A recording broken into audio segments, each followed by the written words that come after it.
थंडी आणि कोरडा चेहरा याचं समीकरण अजिबात बदलत नाही. कारण थंडी आली की चेहऱ्यावरती भरपूर सारे प्रॉब्लेम्स येत असतात. त्यामधील सर्वात महत्त्वाचा प्रॉब्लेम म्हणजे आपला चेहरा कोरडा पडणे, ड्राय होणे, फकफकीत होणे, त्याचबरोबर हनवटीच्या खाली किंवा ओठांच्या आजूबाजूला ओठांच्या कडा काळ्या होणे आणि अक्षरशः चेहरा काळवडणे.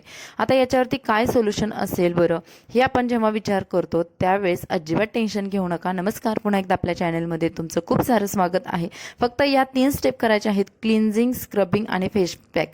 आता हे जरी शब्द तुम्हाला ऐकायला मोठे वाटत असले तर यामध्ये विशेष असं काही नाही. तर चला बघूयात हा व्हिडिओ. तर पहिली स्टेप करायची आहे आपल्याला क्लिन्झिंग. आता क्लिन्झिंग म्हणजे फक्त स्वच्छता करायची आहे चेहऱ्याची. आता ही स्वच्छता करताना आपल्याला दूध घ्यायचं आहे. कच्चं दूध असेल तरी छान, जरी तुमच्याकडे तापवलेलं साईचं दूध असेल तरी सुद्धा उत्तम. कारण आपला चेहरा इतका फकफकीत झालेला आहे, कोरडा झालेला आहे, तर त्याच्यासाठी तापवलेलं दूधसुद्धा चालणार आहे.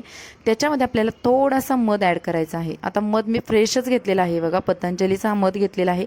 तुम्ही कोणत्याही तुमच्याजवळ असेल तो मध घ्या आणि तो त्याच्यामध्ये मिक्स करा. आता थोडंसं दूध घ्या, त्याच्यामध्ये अर्धा चमचा जरी मध घातला आणि ते छान असं मस्त एकजीव करून घ्यायचं आहे. आता मध फ्रीजमध्ये ठेवल्यामुळे थोडासा तो कडक झालेला आहे आणि तो त्याच्यामध्ये दुधामध्ये मिक्स होण्यासाठी थोडासा टाईम लागला मला. पण तुम्ही जर नॅचरली मध आहे तो जर पटकन टाकला तर तो त्याच्यामध्ये अगदी व्यवस्थित मिक्स होतो. आणि एक कॉटनचा बोळा घ्यायचा आहे, तो त्याच्यामध्ये छान प्रकारे डीप करायचा आहे. आणि आपल्याला पहिली स्टेप करायचं आहे चेहऱ्याचं क्लिन्झिंग, म्हणजे चेहरा साफ करून घ्यायचा आहे. आता दुसरं विशेष काही नाही, आपल्याला फक्त हे जे आपण बनवलेलं जे दूध आणि मधाचं जे मिश्रण आहे ते चेहऱ्यावरती असं कॉटन बॉलने हलकंसं पूर्ण फिरवून घ्यायचं आहे.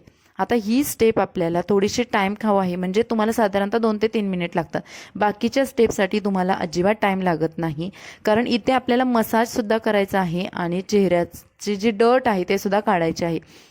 आता चेहऱ्याबरोबर गळ्याला सुद्धा हे लावायचं आहे आणि गळासुद्धा आपला काळवंडलेला असतो, घाण झालेला असतो आणि त्याच्यासोबत हे लावून झाल्यानंतर आपल्याला मसाज करायचा आहे.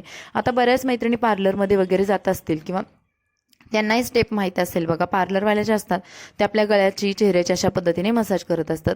हीच मसाज आपण आपल्या चेहऱ्याची घरी करायची आहे. व्हिडिओमध्ये दाखवल्याप्रमाणे तुम्हाला अशा पद्धतीने नाकाच्या आजूबाजूला, कपाळावरती, गालांवरती जे उंचवटे आहेत किंवा ओठांच्या आजूबाजूला जे कडा आहेत तिथे छान प्रकारे मसाज करायचे आहे. यामुळे इतकं छान रिलॅक्स फील होतं. शिवाय आपल्या चेहऱ्याचं जी डर्ट आहे, घाण आहे, ती निघून जाते आणि चेहरा आहे त्यापेक्षा उजळ बनतो. आता तुम्हाला ही स्टेप आहे, जोपर्यंत थंडी आहे तोपर्यंत तुम्हाला रोज केली तरी हरकत नाही. तुम्हाला टाईम असेल तर तुम्ही अगदी 1 ते 2 मिनिटासाठी रोज केली तर जास्त टाईम लागणार नाही. आणि ही स्टेप आपल्याला रोज करायची आहे, जेणेकरून आपला चेहरा उजळ बनेल आणि काळा पडणार नाही. मुळात जो फकफकीतपणा झालेला आहे तो सुद्धा निघून जाईल. त्यानंतर चेहरा आणि छान असा टॉवेलने पुसून घ्यायचा. आता त्यानंतर आपण बघूयात दुसरी स्टेप काय आहे. दुसऱ्या स्टेपसाठी मी इथं बाउल घेतलेला आहे, त्याच्यामध्ये थोडीशी साखर घेतलेली आहे, कॉफी घेतलेली आहे आणि त्याच्यामध्ये पुन्हा मी मध ॲड केलेला आहे. मध सुद्धा अर्धा चमचा घ्या किंवा थोडासा घेतला तरी चालेल, पण मध आवर्जून घ्यायचा आहे. कारण या ज्या गोष्टी आहेत ना त्याच्यामध्ये खूप छान छान प्रकारचे गुणधर्म असतात. आता साखर म्हटलं तर छान एक्सफोलिएटिंग एजंट आहे, जे आपल्या चेहऱ्याला व्हाईट बनवणार आहे. शिवाय स्क्रब करतं, त्यामुळे चेहऱ्यावरची जी मृत झालेली त्वचा आहे तर ती निघून जाते. आता हे मिश्रण आहे तर ते जरा कोरडं झालेलं आहे, तर ते आपण टोमॅटोसोबत वापरायचं. म्हणजे टोमॅटोचा गरसुद्धा तुम्ही ॲड करू शकता किंवा टोमॅटोवरती हे जे मिश्रण आहे ते घ्यायचं आणि छान चेहऱ्याला मसाज करायचा. अगदीच खरभरून आपल्याला असं दाबून मसाज करायचा नाही, हलक्या हाताने मसाज करायचा. आता टोमॅटोमध्ये जो पल्प आहे, जो गर आहे, त्यामुळे ऑलरेडी त्याला पाणी सुटतं आणि त्यामुळे चेहऱ्यावरती ते छान प्रकारे स्क्रबिंग होतं. यामुळे चेहऱ्याचा मृत पेशी आहेत, जी आपली डेड स्किन आहे, ते निघून चेहरा उजळ बनतो. यामध्ये कॉफी वापरलेली आहे, ती सुद्धा आपल्या चेहऱ्याला उजळ बनवण्याचं काम करते. शिवाय मधामुळे जे मॉइश्चरायझर आहे ते टिकण्याचं काम करतं. त्यामुळे प्रत्येक स्टेपमध्ये आपण मध वापरतोय, विशेषतः थंडीमध्ये.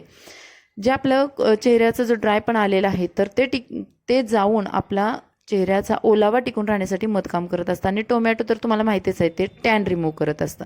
त्यामुळे या तिन्ही गोष्टी आपल्याला याच्यामध्ये वापरायच्या आहेत. त्यानंतर आपण बघूया थर्ड स्टेपसुद्धा खूप महत्त्वाची आहे. आता सेकंड स्टेप आपण जी केली होती ना तर ती आपल्याला आठवड्यातून 2 ते 3 वेळा करायची आहे, थंडीमध्ये स्पेशल.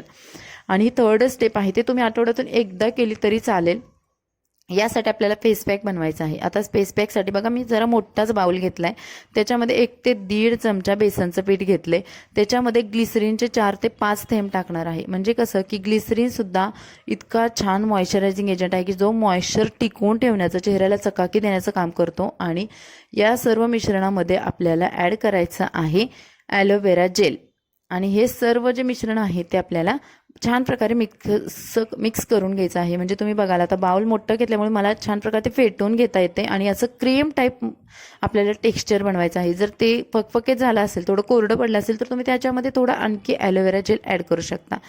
आणि बेसनमुळे थोडासा कोरडेपणा येतो चेहऱ्याला, पण आपण त्याच्यामध्ये जे ग्लिसरीन वापरले त्यामुळे चेहऱ्याला चकाकी येते आणि मॉइश्चराईज जे आपल्या चेहऱ्यावरती जे पाणी आहे, पाणी धरून ठेवण्याचं हे ग्लिसरीन काम करणार आहे. तर बघा मी लावताना सुद्धा स्पूनने लावलेले आहे. अगदी चेहऱ्याला मस्त व्यवस्थित बसून जाते. तुम्ही हळदसुद्धा याच्यामध्ये थोडीशी ॲड करू शकता. त्यानंतर जे आपण वापरलेले ॲलोवेरा जेल आहे, ॲलोवेरा जेलचे तर इतके सारे फायदे आहेत की मी भरपूर साऱ्या व्हिडिओजमध्ये स्किन केअरचे दाखवलेलं आहे की ॲलोवेरा जेल आपल्या स्किनसाठी किती महत्त्वाचं आहे. तर ते भरपूर चांगल्या प्रॉपर्टीनी बनलेलं आहे. त्यामुळे ॲलोवेरा जेलचा मी जरा जास्त वापर केलेला आहे. आणि हे सर्व मिश्रण आपल्या चेहऱ्यासाठी लावून 10 मिनिट ठेवायचं आहे. आता यासाठी आपल्याला जास्त टाईम लागत नाही, कारण आपण फेस पॅक लावून आपण इतर कामं करू शकतो. फक्त फर्स्ट स्टेपला आपल्याला 2 ते 3 मिनिट लागतात. बाकीचे सर्व स्टेप 1 ते 1.5 मिनिटाच्या आत होऊन जातात. आणि चेहरा धुतल्यानंतर 10 मिनिटानंतर तुम्ही बघाल नॅचरली ग्लो आलेला आहे. इथं आपण काहीही लावलेलं नाही चेहऱ्याला, तरीसुद्धा इतका छान चमकदार चकाकी बनतो चेहरा. आणि हे फक्त एका जे क्लीनअप आहे किंवा फेशियल आहे हे त्याच्यामध्ये तुम्हाला रिझल्ट भेटतोय. तर असं जर क्लीनअप तुम्ही महिन्यातून 4 ते 5 वेळा जरी केलं तर किती छान रिझल्ट भेटतील तुम्ही विचार करा.